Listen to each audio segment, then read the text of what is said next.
Assalamualaikum warahmatullahi wabarakatuh.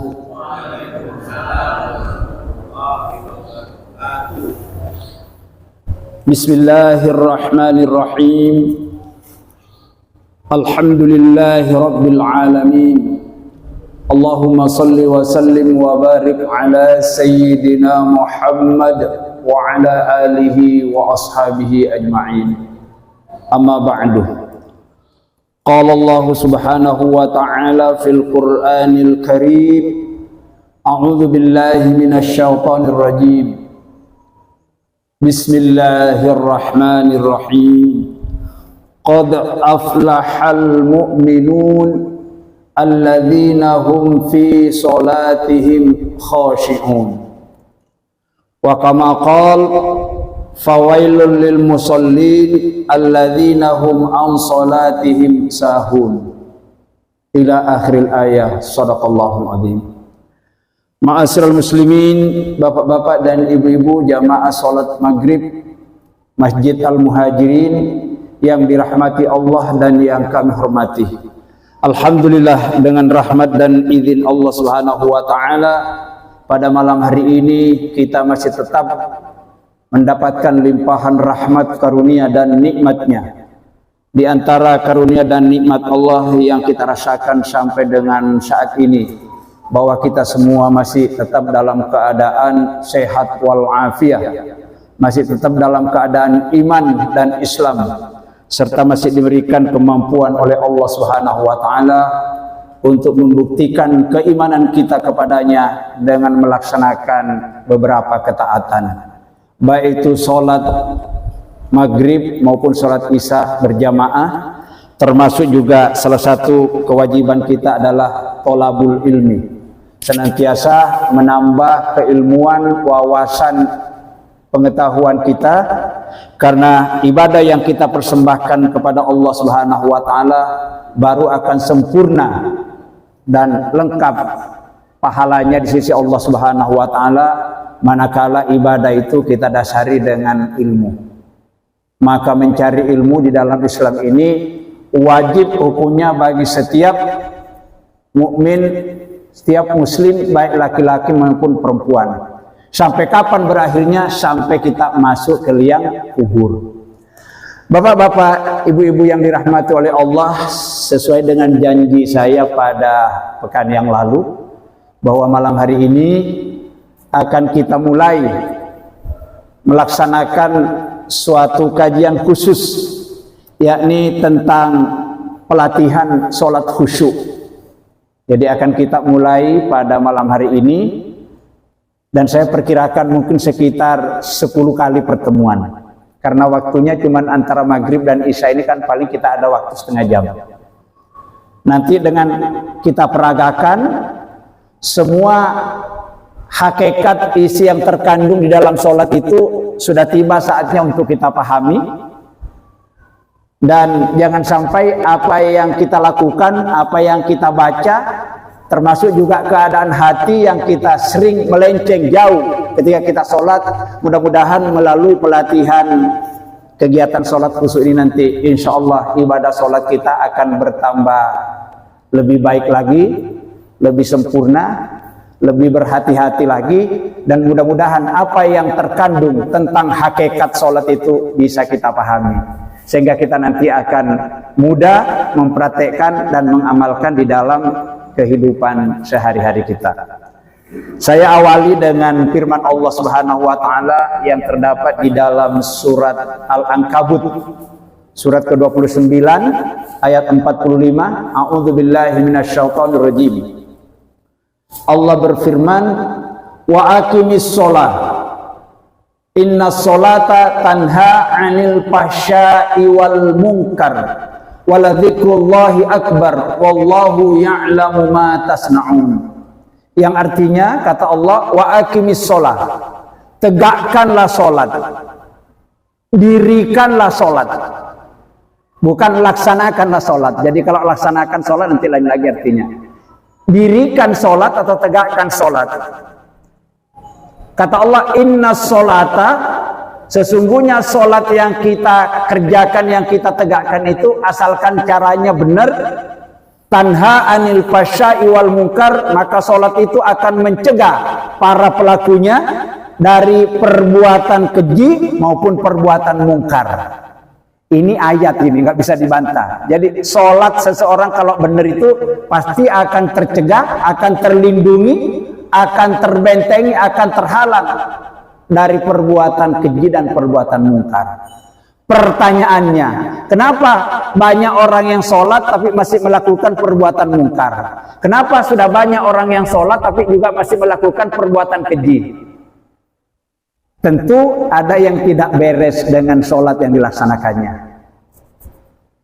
Ada yang tidak tepat.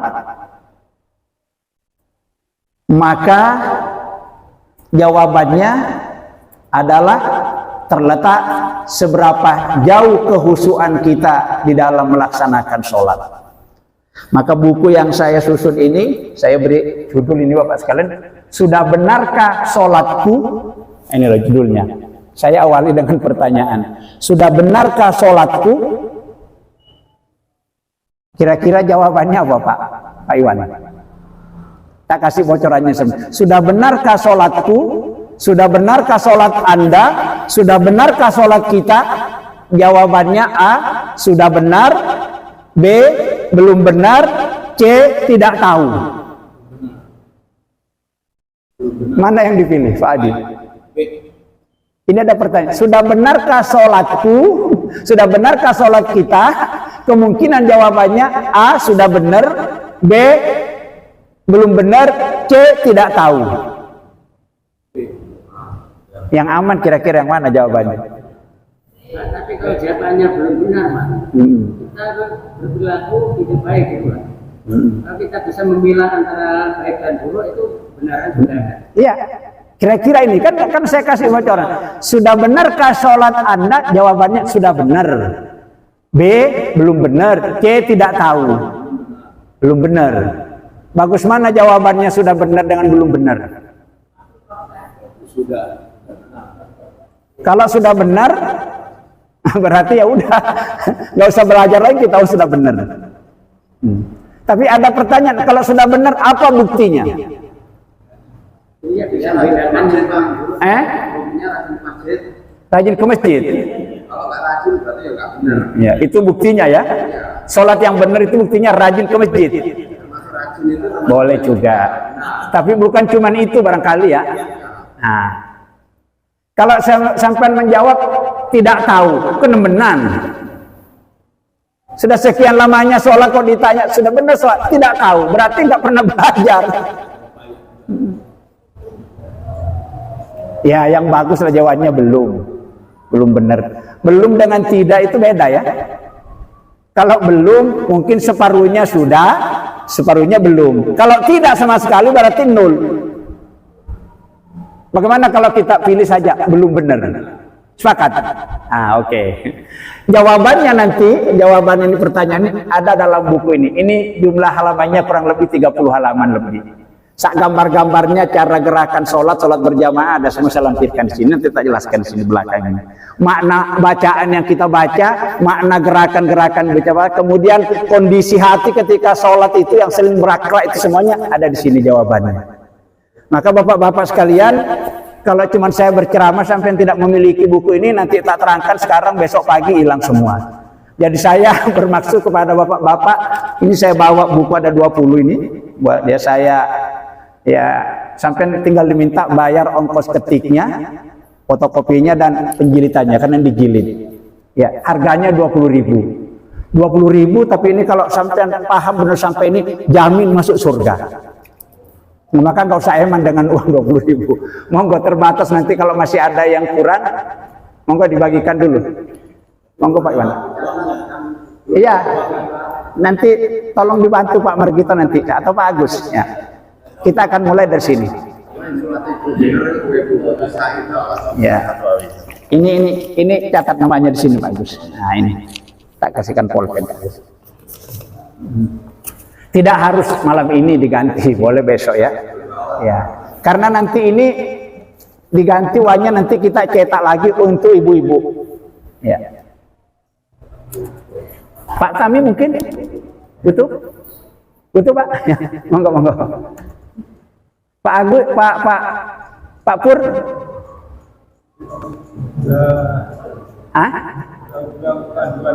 Sudah punya? Oh ya sudah punya. Langsung ke Quran langsung ya Pak Pur ya? Oh iya, iya. Cuman ini bapak-bapak sekalian, umumnya orang itu kalau suruh membaca buku yang tebel-tebel males, maka kita sadar. Oh, itu masih ada Pak. Baik bapak-bapak sekalian,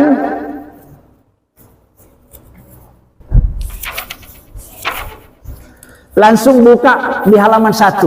Monggo cepatnya. Buka pada halaman 1.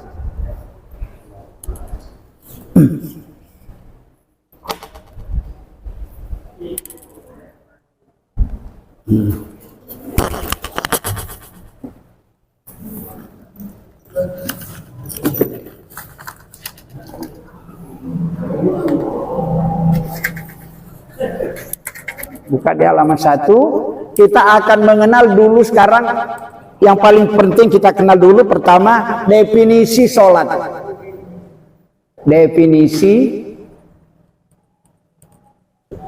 Definisi sholat.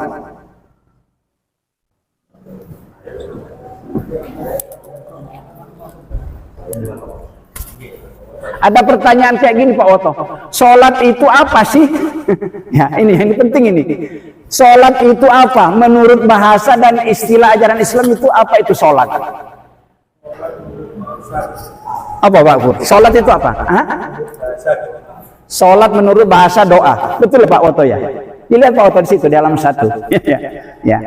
Sholat menurut bahasa doa.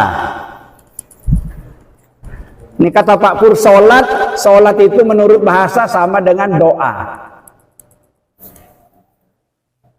Mungkin ada makna yang lain?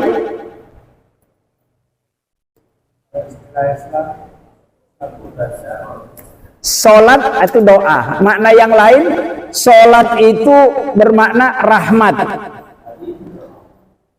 Rahmat. Sholat juga berarti komunikasi.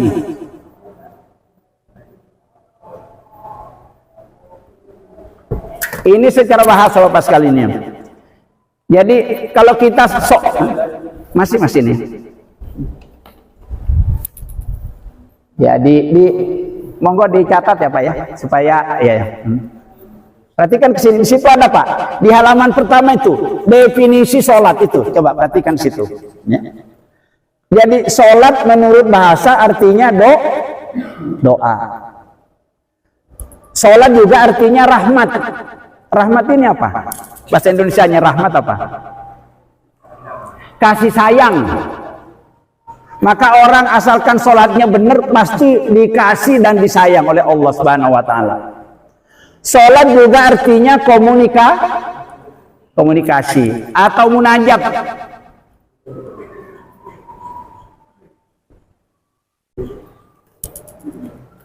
Munajat. Bermunajat itu berbisik-bisik kita. Bismillahirrahmanirrahim. Alhamdulillahirabbil alamin. Itu munajat namanya.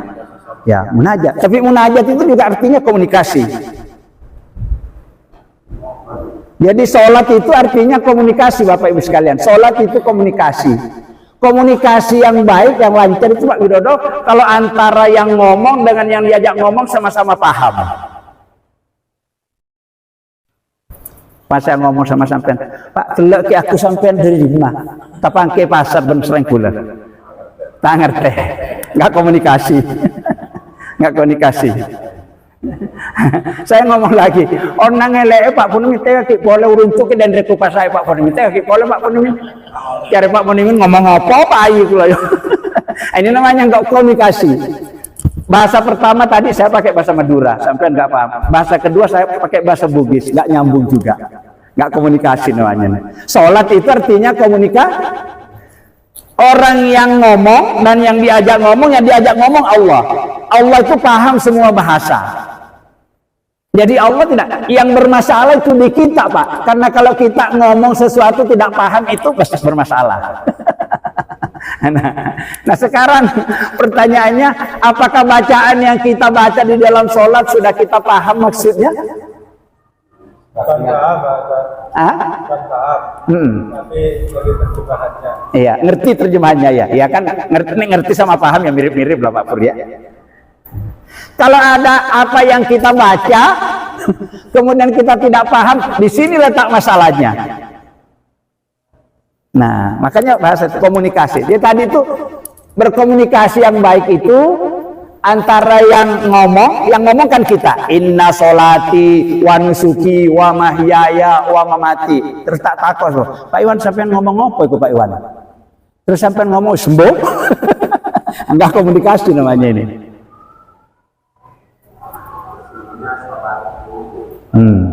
Ya, wanusuki ibadahku, wa mahyaya hidupku, wa mamati dan matiku, lillahi semuanya kupasrahkan hanya kepada Allah. Rabbil alamin, Tuhan pengatur alam semesta. Enak Pak.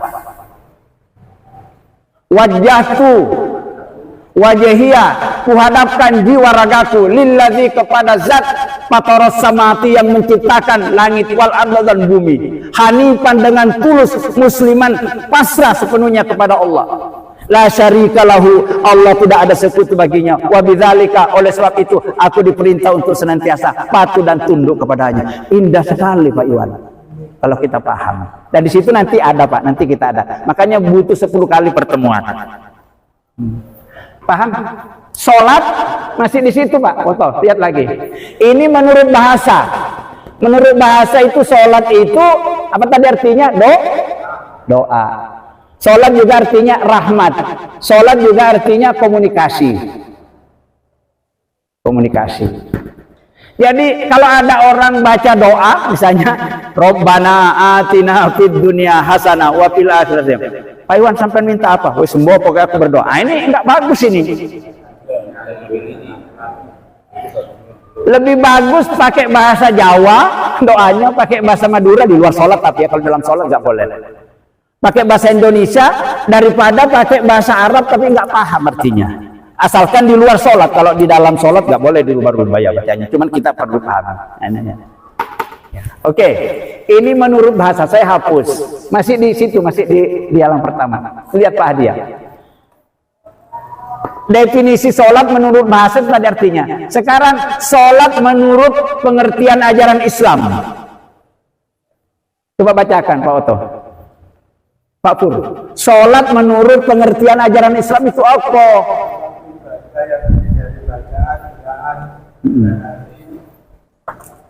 Tak kasih pancingan dulu Kim. Apakah sholat ibadah? Sampai jawab apa ya? Apakah sholat itu ibadah? Ibadah. Bahkan rajanya ibadah. Apakah sholat itu pakai gerakan? Apakah sholat itu pakai bacaan?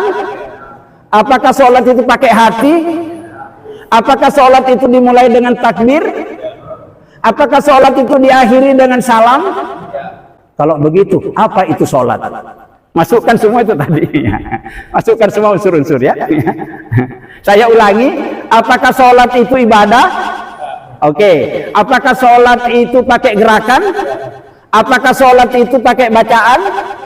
Apakah sholat itu pakai hati? Apakah sholat diawali dengan takbiratul ihram? Apakah sholat diakhiri dengan salam? Kalau begitu, apa itu sholat? Ada di situ. Apa di situ? Ada Pak Iman di sini di halaman 1.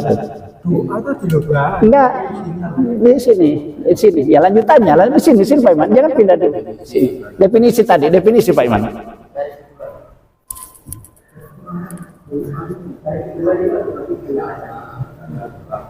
Nih lihat Pak Iman ya. Ini menurut pengertian ajaran Islam. Kalau tadi itu menurut bahasa, sholat itu ialah ibadah.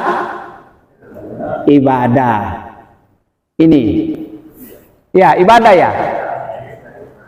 Ibadah terdiri dari apa Pak Iman? Terdiri dari beberapa gerakan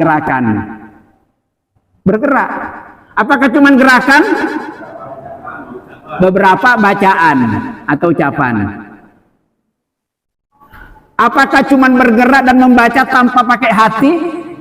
Ya, diiringi dengan hati. Ya, diiringi dengan hati. Dengan hati. Ya paham. Hati itu salah satu tugasnya paham. Diawali dengan apa tadi? Ya, diawali dengan takbir. Diawali atau dimulai ya. Diawali dengan takbiratul ihram namanya ya. Takbir ihram. Diakhiri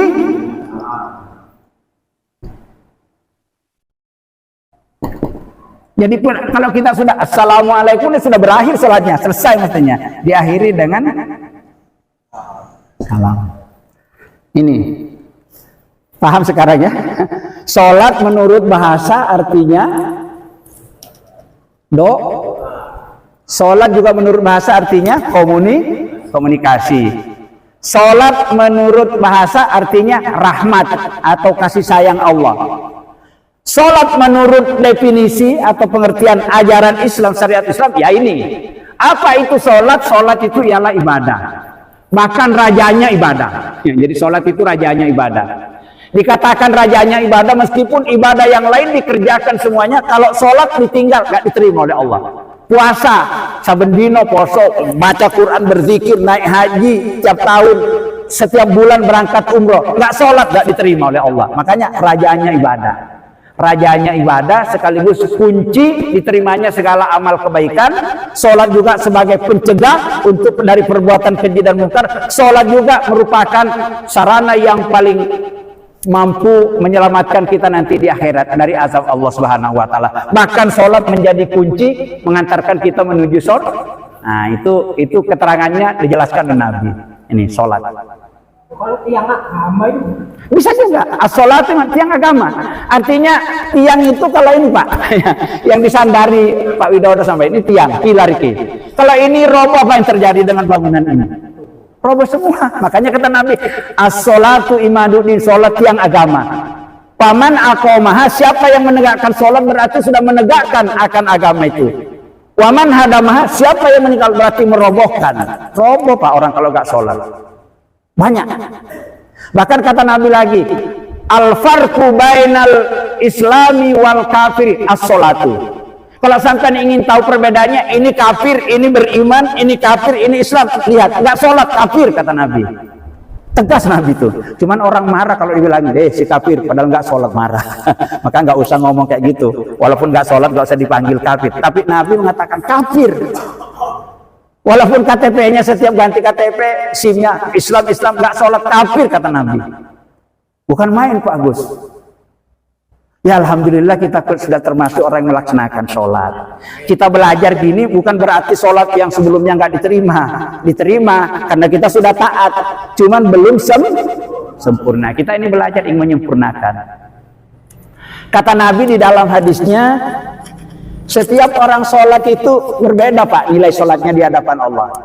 Kata Nabi, si A sholat dengan si B. Mungkin si A itu bisa dapat seperduanya, bisa dapat sepertiganya, bisa dapat pahala seperempatnya, bisa seperlimanya, bisa seperenamnya, bisa sepertujuh, seperdelapan, bahkan sampai sepersepuluhnya. Dikit sekali itu sepersepuluh.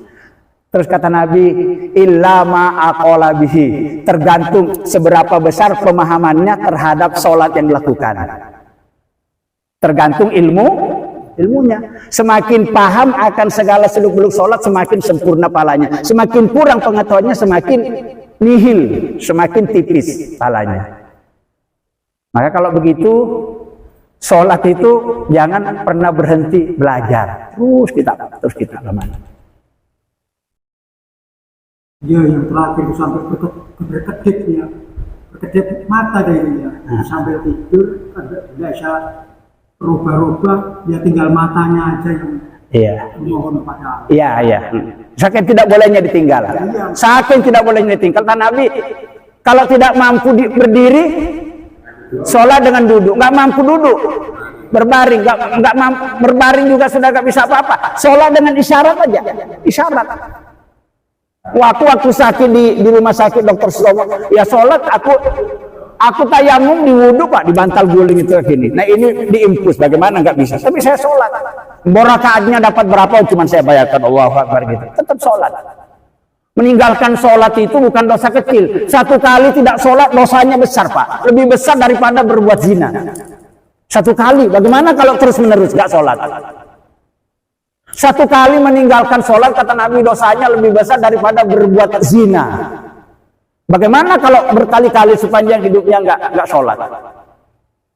Maka mohon maaf, orang yang dulu-dulu nggak pernah sholat itu, baru agak tua bersolat, maka itu tutupi dengan memperbanyak sholat sunnah. Perbanyak sholat sunnah. Qobliyah, ba'diyah itu. Mudah-mudahan dulu banyak sholat ditinggal akan tertutupi dengan itu. Ya, tutupi dengan sholat tahajud, tutupi dengan sholat duha. Paling bagus lagi kalau habis pagi kita itu di masjid di sini berzikir, baca Quran, tunggu terbitnya matahari, baru sholat sunnah 2 rakaat.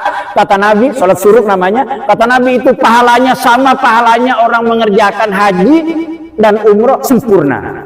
Cuman kita belum terbiasa. Ya Pak Adi ya. Satu kali, nek sebendino. Nah.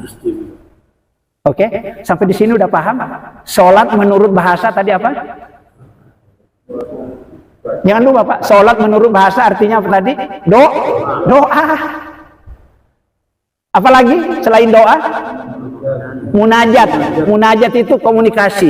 Curhat. Munajat itu kita curhat kepada Allah. Apa karenanya kita ya? Begini Bapak sekalian. Kalau kita punya masalah dengan Allah, harus terbuka kita. Dibuka, apa ya Kak? Biar mau ditutupi Allah juga tahu. Tapi kalau dengan orang lain jangan terbuka. Kalau kita punya kejelekan diceritakan kepada orang, Pak Widodo, saya ini tukang mata ini orang, oh sampai takut saya. Kejelekan kita kalau kepada orang itu dimohon ditutupi, jangan diungkap. Kejelekan orang lain juga jangan diungkap. Tapi kalau kejelekan kita sendiri berkaitan dengan Allah, harus dibuka.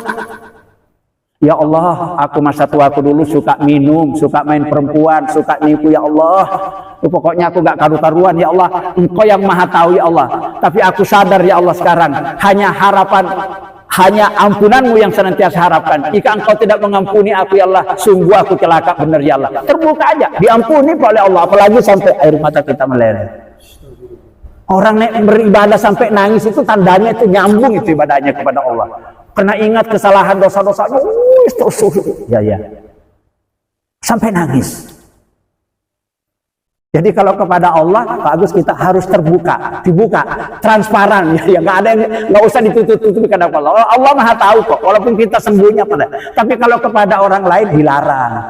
Kita membuka-buka aib kita kepada orang lain, malah disuruh tutupi. Aibnya saudara kita juga begitu. Begitu Pak caranya. Di mana kita mengungkapkan melalui sholat, melalui sholat. Nah, oke. Sekarang sholat kita sudah paham ya. Sekarang berikutnya sholat khusyuk. Nah, ini kan titik-titiknya. Sholat khusyuk.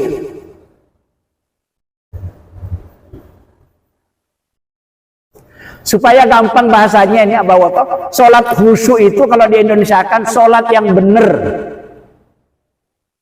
Ya Pak Hadi ya.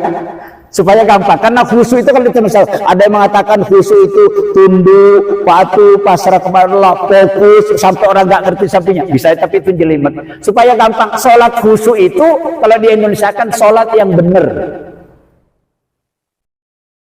Lawannya sholat sahun. Nah, sahun. Fawailul lil musallin alladzina hum an sholatin sahun. Sahun ini sholat asal-asalan. Sholat khusyuk, sholat yang sungguh-sungguh, sholat yang benar itu sholat khusyuk. Ini yang dikatakan oleh Allah di dalam surat Al-Mu'minun, qad aflahal mu'minun. Sungguh beruntung, sungguh bahagia dan selamat orang-orang yang beriman. Orang yang beriman yang bagaimana? Ayat 2-nya mengatakan alladzina hum fi sholatin khoshi'un, yaitu orang apabila mengerjakan sholat, sholatnya khusyuk. Sholatnya khusyuk artinya sholatnya benar. Berikutnya, fawailul lil musallin, sungguh celaka orang-orang yang sholat. Orang yang sholat yang bagaimana yang celaka? Alladzina hum an sholatin sahun, yaitu orang yang melakoni sholat, sholatnya asal-asalan, setengah hati. Pokoknya sholat, ketimbangannya nggak sholat. Ada nggak Pak Iwan kayak gini? Ada. Pokoknya sholat, ketimbangannya nggak sholat.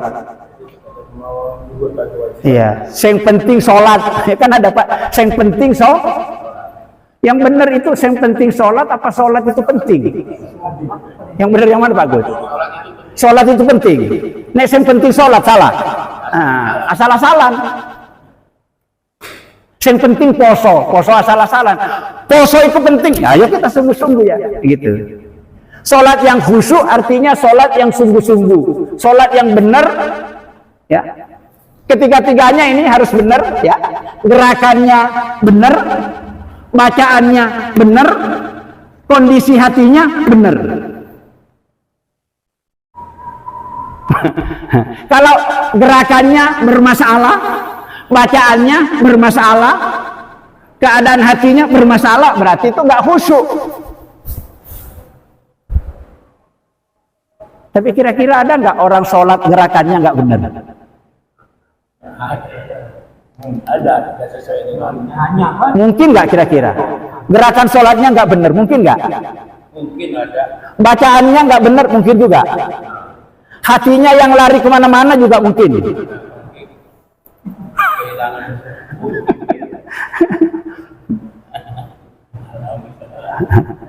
Kalau ada pertanyaan gini, misalnya Pak Iwan, gerakannya dulu. Pak Iwan, gerakan sholat saya dengan sampean sudah benar nggak Pak Iwan? Gerakannya dulu. Sudah benar, kira-kira nggak ada yang salah lagi dengan gerakannya toh? Ah? Insya Allah benar. Saya pakai insya Allah ya. Saya tanya lagi Pak Hadi, bacaan sholatnya Pak Hadi dengan Pak Hai ini kira-kira yakin nggak sudah benar, nggak ada yang kurang lagi? Tapi mungkin ada yang Nah, masih mungkin juga. Ragu-ragu berarti.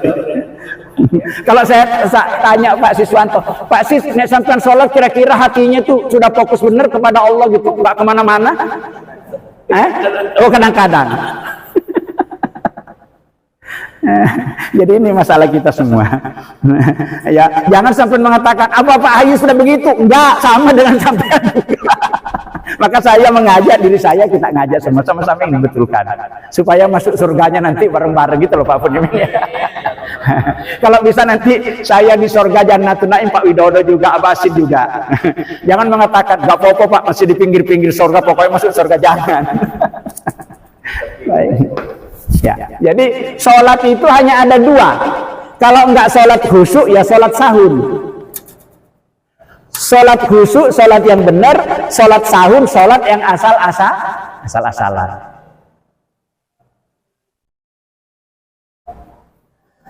Kalau gerakan-gerakan sholatnya tidak ada yang salah, bacaan-bacaannya juga tidak ada yang salah, ini sudah dapat 50% ini, kehusuannya sudah dapat 50. Gerakannya nggak ada yang salah, bacanya sudah dapat 50. 50-nya itu terletak di sini. Iki angel iki. Nah, angel. Angel. Tuturannya angel iki ya. hati mempengaruhi yang atas. Iya, mempengaruhi. Kalau gerakan sholat kita salah, gampang dibenarkan karena ketok Pak Widodo. Gampang. Misalnya posisi kaki saya kayak gini. Gimana menurut Pak Widodo ini? Di mana salahnya? Kalau kayak gini, benar. Kalau kayak gini, kenapa salah? Ini arahnya itu semuanya menghadap ke Ka'bah, ke Baitullah. Ini ke Amerika nih. Ini ke Australia. Tapi ada nggak orang yang sholat? Perhatikan nanti kalau sholat ada kakinya kayak gini, ada nggak kayak gini? Nah, ini kaki nggak taat, andaikan ketahuan malaikat gini kan sama malaikat. Kok kaki kau nggak mau taat, suruh menghadap ke Baitullah, kok menghadap ke Amerika? Nah, ini gampang ini dibetulkan ini. Kalau ini yang salah gerakannya, gampang, karena kelihatan. Kalau bacaannya yang salah, gampang mana? Gampang mana melihat baca dan gerakannya? Kalau jadi imam, ya karena muni. Nek sholat maghrib sama subuh, sama sholat sing muni itu sholat apa? Maghrib, iya ketahuan. Kalau sholat duhur sama asar enggak karena enggak kerungu ya. Iya bacaannya. Tapi masih bisa. Umpamanya Bismillahirrahmanirrahim. Salah itu. Wong hak kok dibaca kok. Ya salah kan hak. Bismillahirrahmanirrahim. Dia enggak kayak gitu. Bismillahirrahmanirrahim. Salah. Nah, bacaannya itu biasanya kadang-kadang salah membunyikan huruf. Terus kalau salah diterima apa enggak? Ya enggak. Taatnya itu loh Pak. Cuman tekor. Nanti bisa dapat 1/10-nya karena banyak salahnya. Tapi diterima. Kenapa? Iya sudah taat. Taatnya, nurutnya itu loh. Sudah disuruh sholat dia. Maka sholatnya orang yang bodoh itu, kalau ada orang yang baru belajar sholat, gak mau coba-coba selama 3 tahun, asalkan belajar, diterima oleh Allah. Sholatnya orang bodoh, gak iso ngaji, gak iso mau sholat, pokoknya taat saja, ikuti imam yo, diterima oleh Allah. Apanya yang bisa mendapatkan? Taatnya. Allah itu wa ma rabbuka bidzallamin lil abid. Allah itu tidak pernah berbuat zalim kepada hambanya. Disuruh dia taat, ya tetap dapat, cuma tidak sempurna. Nah, ini sini ya. Jadi nanti ke depan ini yang harus kita benahi nih. Gerakan-gerakannya ini. Mulai kalau gerakan itu mulai posisi kaki di sini ada semua. Coba lihat gambarnya di sini ya. Nah, lihat. Di sini mulai berdiri ada di situ, ada gambarnya nih. Ini semua sampai selesai. Ini sampai ruku, sampai takbir. Ini Pak, ini loh belakang. Ya, ini coba ada yang disilang kakinya nih. Coba lihat ini berdirinya nih. Kenapa ada yang silang? Coba lihat yang disilang. Lupa Pak Yon. Ini kenapa kok disilang ini? Salah itu. Ini loh. Kenapa kok disilang? Apanya yang salah? Coba amati gambar itu. Coba lihat, pandangan itu harus ke sini. Kalau ada orang sholat matanya ke tembok kayak gini, salah. Apalagi sambil noleh ke kanan ke kiri, salah ini. Jadi lihat ini loh fokus khususnya. Ya. Jadi orang sholat itu melihat ke tempat sujud yang benar. Waktu ruku, waktu sujud, waktu berdiri. Kalau ndana, ya salah. Nek dungo itu Pak Iwan, nek dungo itu yang benar itu ndana apa menunduk? Pak Widodo, kalau kita berdoa itu yang benar ndana kayak gini apa menunduk? Ada nggak orang berdoa ndana gini? Ya? Salah. Apalagi dalam sholat kayak gini. Nah, ini lihat sini. Ya. Ini kaki yang disilang ini itu kan pakai celana ya Pak. Ini pakai celana. Ada yang sarung. Ini kalau ini tertutup. Mata kaki tertutup, sarungnya terlalu kayak gini, salah ini. Harus kelihatan. Yang paling bagus itu sebetulnya kalau kayak gini. Nah, inilah. Cuman kadang-kadang orang juga, Pak Widodo banjir kalau terlalu tinggi itu biasanya orang itu usil. Kalau menutupi mata kaki itu ancamannya neraka kata Rasulullah itu ya. Orang pakai sarung, pakai celana, kalau sampai nutup mata kaki itu gak benar. Apalagi di dalam sholat. Maka ini disilang. Mana tadi? Ini disilang. Yang disilang ini posisi celananya kepanjangan. Mata kaki.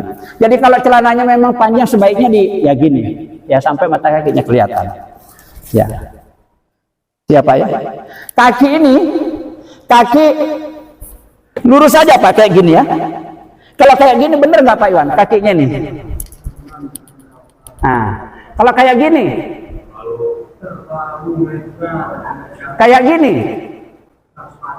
nah ini lurus badan aja, lurusin kayak gini. Kayak gini ya salah. Kalau kayak gini terlalu lebar ngambil tempatnya orang, ya lurus saja, lurus badan. Nah, gini. Ya. Sekarang takbirnya itu banyak versi ya. Kalau takbir, coba lihat gambarnya di sini takbirnya. Lihat takbirnya. Lihat posisi takbirnya. Nah, ini. Ada yang begini, Pak Iwan, yang begini benar. Itu lihat gambarnya benar ya. Ya. Ada yang agak begini, benar juga. Ada yang begini, inilah benar juga. Nah, jadi 4.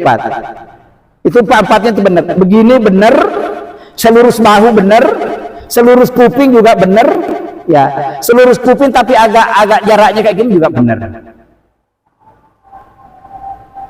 Dan angkat tangan ketika takbir itu sunnah. Andaikan kita bertakbir gak akan Allahu Akbar, gak apa-apa, sunnah. Tapi kalau itu ditinggalkan tekor pahalanya, ya. Ya. Takbirnya itu macam-macam juga. Ada orang yang angkat tangan dulu baru takbir, Allahu Akbar. Ada juga takbir dulu baru angkat tangan, Allahu Akbar. Boleh. Boleh juga bersamaan, Allahu Akbar, boleh. Terserah. Niat itu letaknya di dalam hati. Boleh niat dulu baru takbir, boleh takbir juga baru niat, boleh berbarengan takbir dengan niat. Kan niat dalam hati. Saya niat sholat isya 4 rakaat dalam hati kan. Kalau mau dilapatkan juga ya gak salah. Usolli fardhol isya'i 4 rakaatin. Kalau saya dulu waktu masih belajar pakai usolli, sekarang saya kadang-kadang dalam hati. Saya niat sholat isya 4 rakaat makmum karena Allah. Allahu Akbar. Ada kalanya saya niat duluan, ada kalanya Allahu Akbar. Baru hati mengatakan saya sholat isya 4 rakaat makmum. Sudah selesai. Jadi niat itu boleh sebelum takbir angkat tangan, boleh berbarengan dengan takbir, boleh juga sesudah takbir, boleh ketiga-tiganya. Begitu juga posisi tangan. Sudah jelas ya Pak ya? Jangan nanti kalau ada orang Allahu Akbar sampai salah, jangan, ada dasarnya, ada hadisnya. Allahu Akbar salah, jangan disalahkan. Benar. Nah di sini ya. Lihat sekarang sedekap. Kenapa kok disilang yang ini? Ini loh kok disilang. Kenapa tangannya? Ini loh, gini loh, gini. Ya, ini. Ya. Kayak gini aja, kayak gini ya. Ya. Jadi jangan kayak gini. Nah, ini ya. Ya. Ya, kalau kayak gini juga renggang-renggang kayak gini enggak terlalu ini benar juga, ini benar. Ya, kalau terlalu begini atau begini salah. Ini dua salahnya. Terlalu begini salah, terlalu begini salah. Yang biasa-biasa saja ya kayak gini. Nah. Coba diatur semua. Ini di begini Pak, dijelaskan di dalam hadis Nabi. Kita ambilnya dari hadis Nabi nih. Ya, ada hadisnya. Bukan di karang-karang, kita ngambil dasarnya dari hadis Nabi. Ya.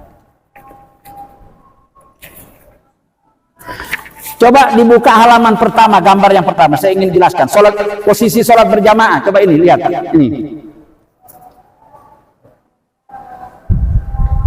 Lihat gambarnya. Ya. Kenapa di bawah ini kok disilang? Di mana letak salahnya? Hah? Tidak lurus ya? Itu kan ada garis. Ada yang terlalu ke depan garis, ada juga terlalu belakang ya. Yang benar yang mana garisnya?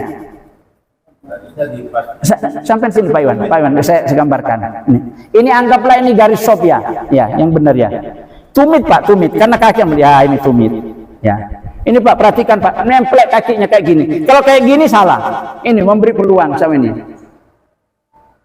Jadi semakin rapat kayak gini semakin lengkap pahalanya, semakin renggang kayak gini semakin kurang pahalanya. Bahkan kata Nabi, kalau renggang kayak gini, syaitan akan masuk menggoda kita. Tapi kok ada yang mengatakan tumit itu harus rapat? Iya, tumit itu kan ini tumit. Posisi yang diambil ukuran ini, bukan yang di depan. Coba sampai dulu di depan sini, depan. Yang nggak sama, wong kaki saya mungkin lebih panjang daripada kamu. Jadi kalau yang di belakang itu tumit. Ini tumit namanya ya. Ya, yang jadi ukuran. Nah ini. Ini makanya ini salah ini. Pertama ini posisi kakinya gini ya, ini loh, menghadap ke ini sehingga salah. Yang kedua salahnya kurang rapat. Kakinya itu loh Pak, ke Australia sama ke Amerika di sini salahnya sini. Jelas gitu? Sampai di sini dulu mungkin ada pertanyaan. Mau masuk waktu Isya. Karena ini nanti berlanjut ini ya, berlanjut. Monggo Pak Iman. Ada yang ditanyakan? Boleh gerakan, boleh bacaan juga.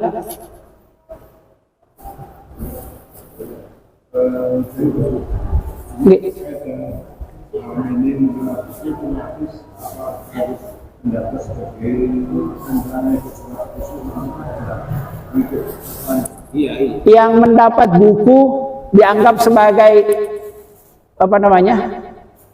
Apa namanya? Jamaah tetap. Ya, yang punya buku yang terdaftar di situ dianggap jamaah tetap. Yang tidak buku bukan berarti tidak boleh ikut, boleh saja ikut ya. Ya, cuman yang kita prioritaskan itu nanti ya gini, karena nanti sambil berjalan nanti kita ada evaluasi, Pak. Kalau tidak ada bukunya ya susah, nanti ditanya susah. Hah?